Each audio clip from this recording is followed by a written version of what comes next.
பாட்டி, எங்ககிட்ட என்ன பேசணும்னு எங்களை தனியா கூட்டிட்டு வந்தீங்க?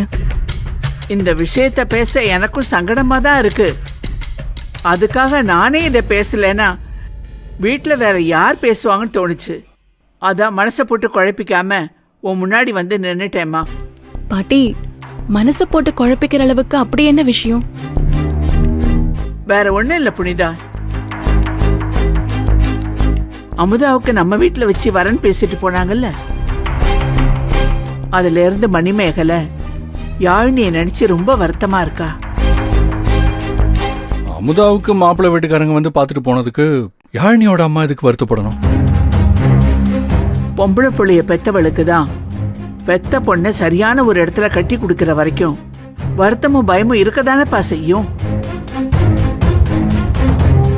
நாட்டுல நடக்கிறத கேட்க கேட்க பொம்பளை புள்ளைய பெத்தவங்களுக்கெல்லாம் கர்ப்பத்துக்குள்ளேயே பிள்ளைங்களை பத்திரமா வச்சுக்கணும் போல இருக்கு.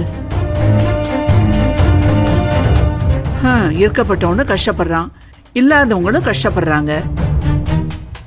பாட்டி, இப்ப எதுக்காக அத்தை யாழினி நினைச்சு வருத்தப்படுறாங்க? அதான் நம்ம எல்லாருமே இருக்கோமே. நாம எல்லாரும் இருக்கோம் தான். அப்புறம் எதுக்கு பயப்படணும்?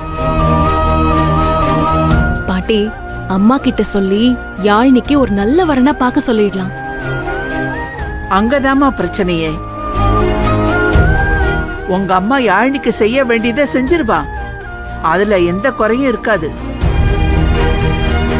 அமுதாக்கு செய்ய நினைச்சவ யாழினிக்கு செய்ய மாட்டாளா என்ன? சரி, ஓகே, நீங்க 2 பேரும் பேசிட்டுங்க, நான் ரூமுக்கு போறேன். அப்பப்பா இருப்பா இருப்பா. இந்த வீட்டோட மருமகன், உங்களுக்கும் நான் என்ன பேசுறேன்னு தெரிஞ்சிருக்கணும்ல. சரிப்பா, நான் அமுதாவை பத்தி பேசல, போதுமா? யாழினிக்கு வரம் பார்க்கலான்னு மேகலை ஆசைப்படுறா. நல்ல விஷயம் தானே பாட்டி. பாட்டி, உடனே நான் அம்மா கிட்ட இந்த விஷயத்தை பத்தி சொல்லிடுறேன். விஷயத்தை பேசுறது இருக்கட்டும். பாட்டி மனசுல ஒண்ணு ஓடுது, நான் சொல்லவா? பாட்டி, அதை சொல்றதுக்கு தானே கூட்டிட்டு வந்தீங்க, சொல்லுங்க. பாட்டி, என்னன்னு சொல்லுங்க. இப்ப எங்க கிட்ட என்ன தயக்கம்? நாளைக்கே யாழினிக்கு ஒரு வரம் பார்த்தோம்னா பொண்ணு வீடு எப்படி வசதியா இருக்கு, பொண்ணோட அப்பாவுக்கு சொத்து சொகெல்லாம் எப்படின்னு விசாரிப்பாங்கல்ல. உன் மாமன் தான் எல்லாத்தையும் தொலைச்சிட்டு இப்ப வெறும் ஆளா நிக்கிறான். நாளைக்கு யாழினிக்கு ஒரு பிடிமானம் வேணும்ல. நம்ம அந்த பழைய வீட்டை யாழினிக்கு எழுதி வச்சா என்னன்னு எனக்கு ஒரு யோசனை தோணுதுமா. பிள்ளைங்க உங்ககிட்ட யோசனை கேட்டுட்டு அதுக்கப்புறம் மாப்பிள்ளைகிட்டையும் மரகதத்துக்கிட்டையும் கேட்கலான்னு இருக்கேன். பாட்டி, அப்பாவுக்கு ஆபரேஷன் பண்றதுக்காக வல்லவ மாமா ஹெல்ப் பண்ணதுனால அம்மா அந்த வீட்டை வல்லவ மாமாவுக்கு கொடுக்கறதா சொல்லிருக்காங்க. அவன் ஆம்பளை புள்ள புனிதா, அவன் எப்படியும் பொழைச்சுக்குவான். அதுக்காக பொம்பளை பொறுப்பு மட்டம்னு நான் சொல்ல வரல. அவளுக்கு வரவன் எப்படியோ. எல்லாரும் உன் வீட்டுக்கார மாதிரி இருக்க மாட்டாங்கல்ல. என் பேத்தி உனக்கு ஒரு நல்ல வாழ்க்கை அமைஞ்சிருச்சு, அதே மாதிரி இன்னொரு பேத்திக்கும் நல்ல வாழ்க்கை அமையணும் இல்லையா?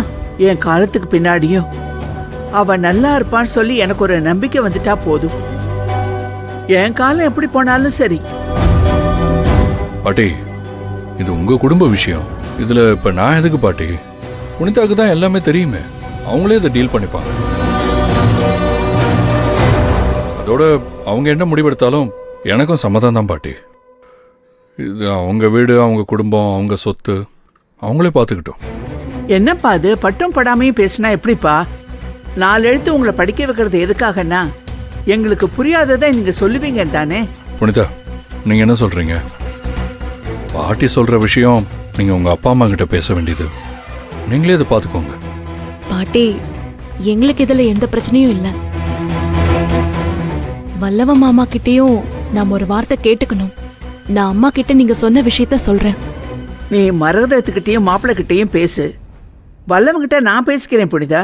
சரி, நாங்க பேசுறோம். பாட்டி, இந்த விஷயத்துல என்னால என்ன பண்ண முடியுமோ அதை நான் பண்றேன். எனக்கு அமுதாவும் யாழினியும் வேற வேற இல்லை. சரிப்பா, நான் சொன்ன விஷயத்த மறந்துடாதீங்க. சரி பாட்டி. சரிங்க பாட்டி. சரிம்மா.